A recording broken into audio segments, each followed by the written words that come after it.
OK, that's the stuff that really matters, the law and order, the social cohesion and the diplomacy. But this is also about the grubby business of politics. What does this tell us about Anthony Albanese's leadership, or lack thereof, and the future of his government?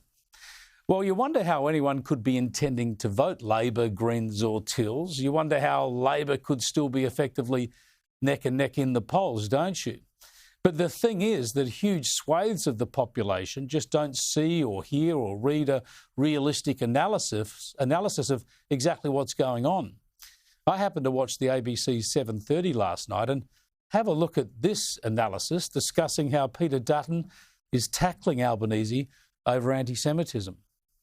If you notice that language that he was using, it's what he keeps using in these circumstances, which is it's all about Anthony Albanese being weak, and which is the point he keeps wanting to make, and he will use various issues to make that point.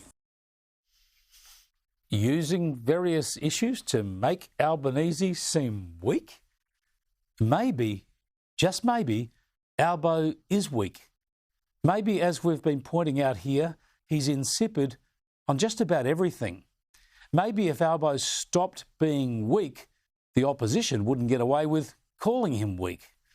Still, even Laura Tingle had to address a shocking few days for the Prime Minister.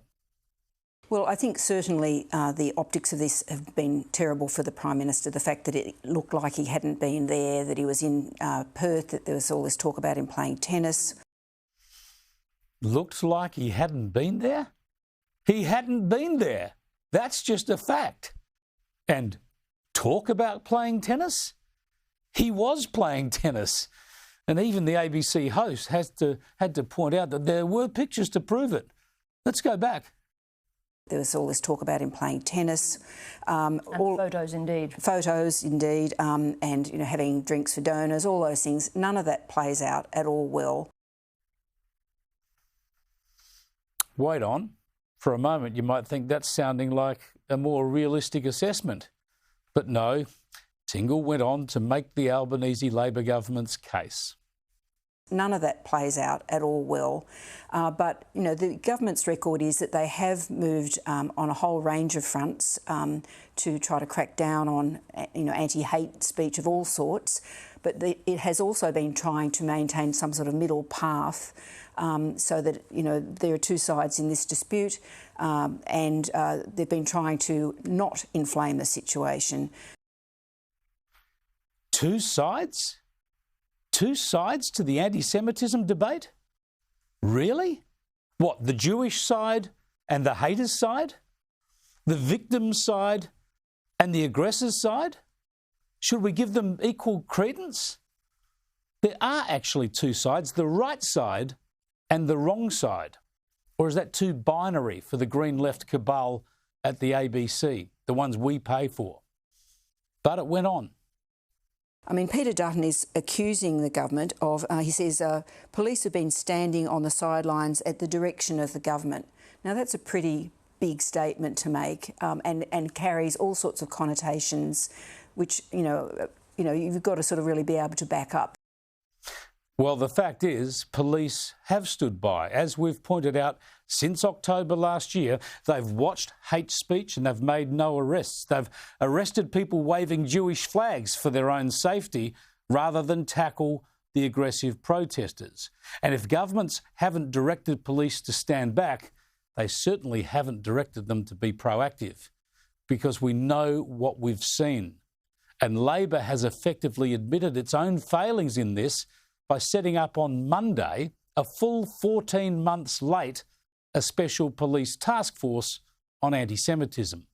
They've conceded the point now, even if Tingle and the ABC haven't. Tingle then went on to bag Dutton over the Australian flag issue. I happened to be watching this with a teenager who asked me who was speaking. I said, that's Laura Tingle. And they asked, is she a Labor MP? Fair enough assumption, I guess. But some on the left are starting to wake up. The Nine Media economics writer Ross Gittins wrote today that he was losing faith in Albo.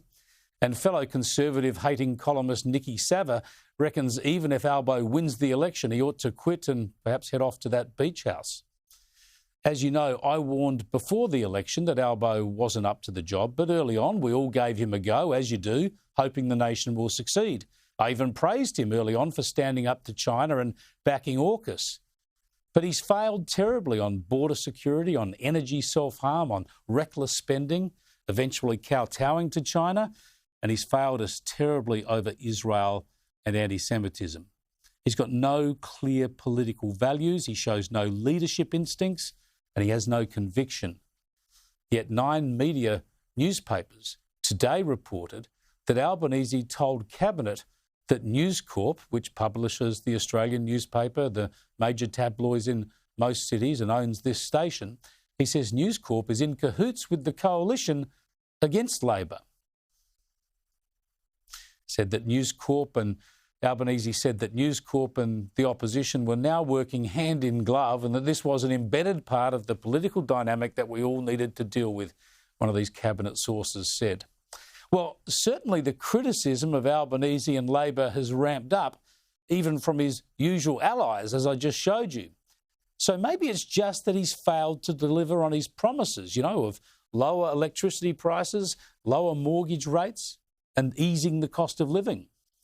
Isn't this just another case of Albanese finding someone else to blame? Because he's never responsible.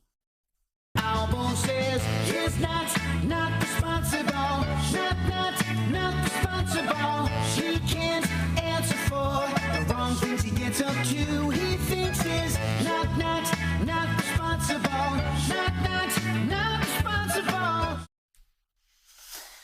It truly is his theme song, isn't it? It's just perfect. And, I hate to boast, but I came up with that observation and found that song all on my own months ago without any edict from whoever is supposed to tell us what to think here at News Corp. I'm responsible for my own views and performance. And Prime Minister, so are you.